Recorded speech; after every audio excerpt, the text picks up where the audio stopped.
Hey everyone, it's Alicia. Welcome back to my channel and check out the new hair. Whoa, right?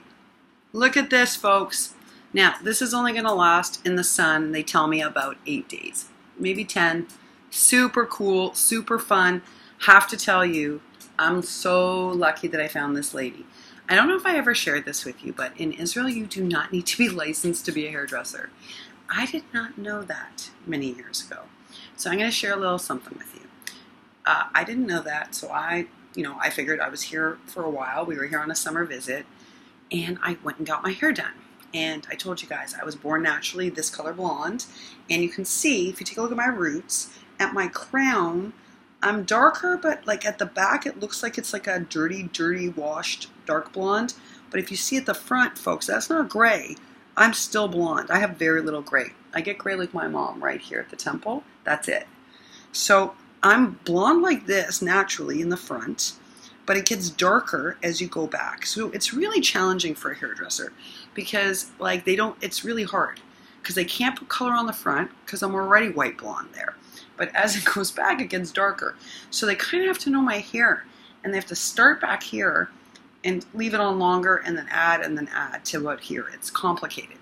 So I didn't get my hair colored today, as you can see. I still have a little bit of roots because she told me I still need about 2 weeks.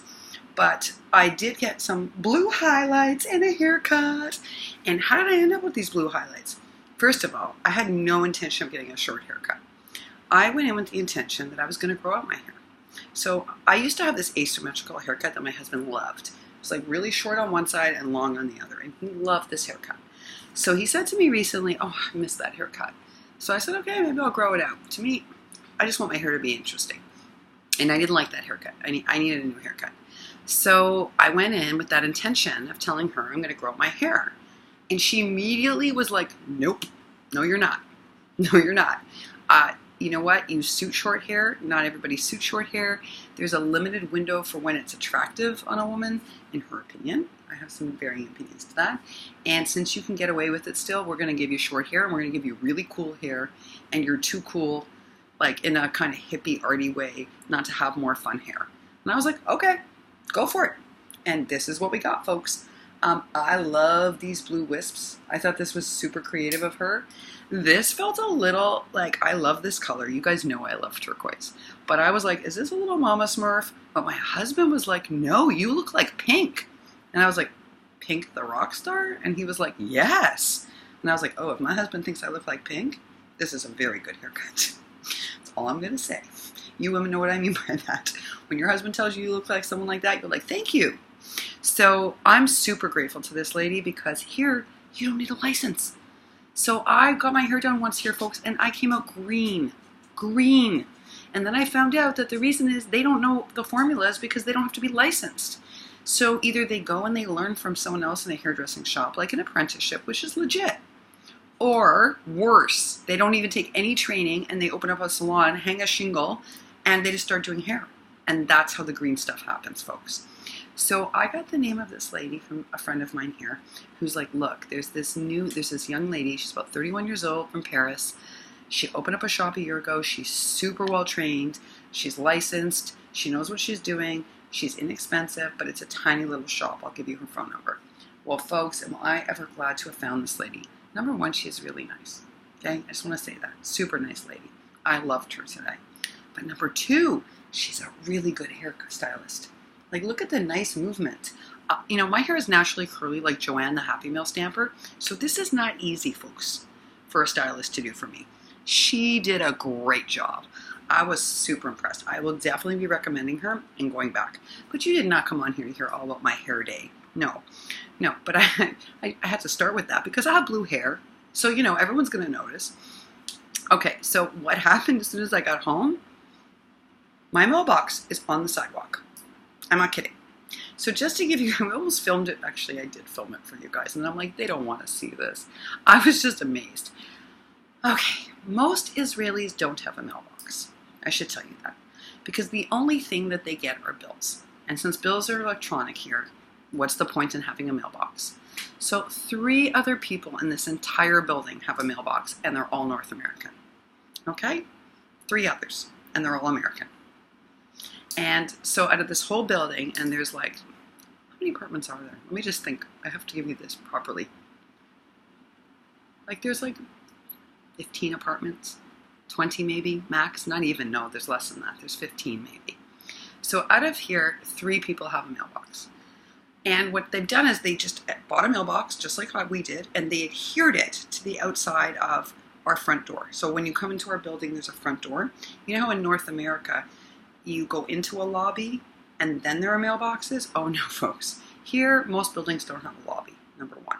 The new, modern, expensive, meant for foreigner buildings do, but most traditional buildings don't. And I'm living in an architectural Bauhaus building. So no lobby, no front foyer. So all the mailboxes are adhered outside on the sidewalk. They're just glued to the metal frame outside. So when I got the mailbox and I registered it with the post office, they gave me instructions on how to glue this mailbox up. Followed those instructions, folks. Well, you know, it's 100 degrees here some days. They failed to mention that you had to get some very special fixative. I did buy super strong fixative, but not this special kind, meant for the sun. So I come home today, our mailbox is on the sidewalk. Yep. Now, in Israel, I have to say this. It's not everywhere, but I am going to say this. People just don't take things. It's, forgive me because I'm used to New York, okay? And in New York, if my mailbox had been on the sidewalk, it would be gone, folks. Someone would take it, they'd throw it, I don't know, it would just be gone. And everything inside it would be gone. Me, I come back, my mailbox is on the sidewalk, leaning up against the wall. Someone has kindly rested it there. The mailbox is intact, nothing has happened to it, and everything inside it is still inside it. Yeah, I love this about Israel. It is slowly changing, locals tell me, but truthfully, you just don't have to worry about petty crime here. It's amazing. And we'll talk about that, actually. I can walk to the store at 2 o'clock in the morning safely here. They have the lowest rate of sexual assault almost in the world. That, again, is changing for reasons that we can go into, but it's amazing to feel safe here as a woman, any time of night or day. If I am not sleeping and I want to go get a snack at the store, I can walk safely there at 2 o'clock in the morning. I can walk my dog at 3 o'clock in the morning safely. And if my mailbox drops onto the sidewalk, someone's going to be kind and pick it up and put it against the wall, and no one's going to take anything. Now, how amazing is that? So I had this problem, though. I was like, what happened? So the nice neighbor next door, who owns a chicken schnitzel shop, said, you know what it is? It's like 100 degrees, and your fixative is not strong enough. Go to the hardware store and tell them what happened, and they're going to help you. So I walk over to the hardware store, and they're like, oh, hon, you need a super strong fixative. Are you going to do it again? And I'm like, yep, let me show you. I should have had this ready, but I'm going to show you this. Get ready. Get ready, folks. They're like, Alicia, this is what you need. Do you see this? Okay, this is not even just a caulking gun. A caulking gun I'm used to, folks. I told you, I do all the repairs around here. Whether it's here, at home, I repair everything. I caulk our bathrooms. No, this is a mega gun. Okay, and why do I need a mega gun? Because this is really, it's like such strong fixative. You see how it's like at the end? He was like, wear gloves, because if you get this on your fingers, they're going to adhere and they'll have to be surgically separated. Be super careful when you do this. Please be super careful. I was like, dude, I can do this. Trust me, I can do this. Well, folks, out I went with my gun. And I just re-adhered it, and the nice guy from the schnitzel shop helped me. We pushed it into the metal, and it is repaired and back up. And now nothing is going to move it, thanks to this stuff. I don't know what I'm going to do with the rest of this stuff. This is like, they weren't kidding. This is some kind of crazy glue. It's hard to use the gun. This is really heavy. This is not like the caulk guns we have at home. I don't know if you can tell, like, it's way bigger than the caulk guns at home. It's like a high-powered thing. But unbelievable glue. So I'm going to have all sorts of uses for this glue, I think. I have to figure it out. So the mailbox is back in operation, and sure enough, I met my postal carrier for the first time. Just as I get the box back up, he swings by, gives me some mail, and says, oh, so you are Wagman in apartment 11. And I'm like, yes, I am. Nice to meet you. And so he was like, so you're the one getting mail? And I was like, yes.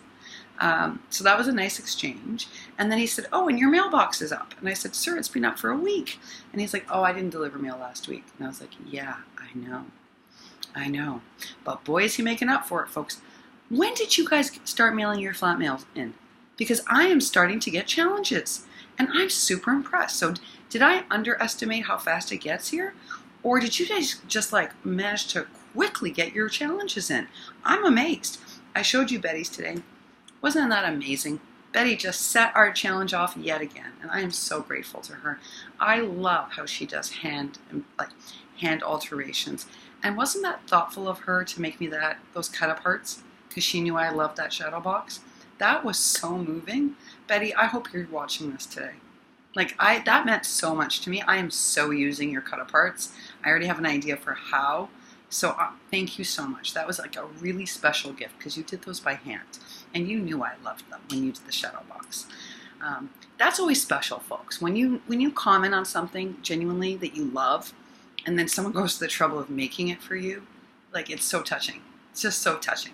So I got in more flat mail today, but I'm waiting to see because maybe you guys are it's gonna be not just a trickling in, which is what I expected. So I'm gonna give it a day or so, folks, and then maybe I'll do a grouping of challenges to show you the next lot. But I'm impressed. Stuff is coming in. It's super exciting. So I was going to continue making for the rest of today. I've been hard at work on knives. Oh, folks. I keep wanting to make like one prototype to show you that might be better so that you can say, yeah, Alicia, you're right. These 3 suck and this one's better. Finish this one and here's some ideas. I don't have the one better to show you. So I'm like, I'm going to try again tonight, later tonight, much later tonight, for reasons I'm going to explain in a minute. But if I can't figure it out in the next day or so, I'm just going to show you what I've got and ask you for a whole bunch of help. But I'm hoping I can better it. I watched a lot of videos that gave me some ideas of how to better use bling. I am not a blingy girl. I better never put a bling on it challenge because I just suck at this, folks. But I'm trying my best. So hopefully I'll have something to show you by tomorrow. I don't know. Or I'll just show you what I have and you'll do the best to help me out. I'm also going to work on Danielle's project all day tomorrow, so I'm going to have tons of project shares for you.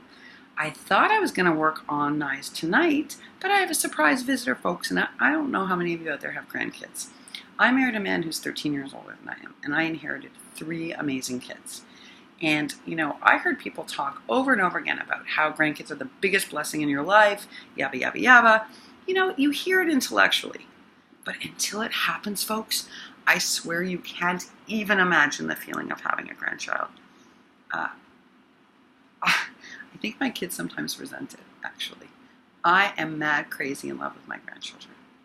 And if I thought I was protective of my kids, anyone looks at my grandkids the wrong way and they're in for mama bear trouble. So I have a surprise visit tonight. I had no idea this was going to happen, so I am not going to be able to make tonight because I have 2 of my grandchildren visiting. And when they visit, we make art and we read and we have a whole bunch of fun, and I cannot believe this. So I am super blessed that they're here, and it's a real short visit, so I only have them for a very limited period of time, and I'm just really grateful. I'm grateful to their mom for making sure that happened. So folks, I'm going to be busy being grandma today, but I will be back tomorrow and to project share, and I'm sorry that I have to postpone it, but when these kids come on by, I don't want to miss a minute. And those of you who are grandparents get it. There is just something amazing about being a grandparent. It is truly the best gift I've ever had in my life. And that is it, folks. I was naughty today. After I had my haircut, I went to my favorite dollar store. Yeah, and I did do some serious hauling, but I can't show it to you yet because I'm building some secret rack boxes for some subscribers who have just been doing such great work. And I want to recognize that by sending them out some surprise Happy Mail. So when I'm done packaging that up, I will share it with you.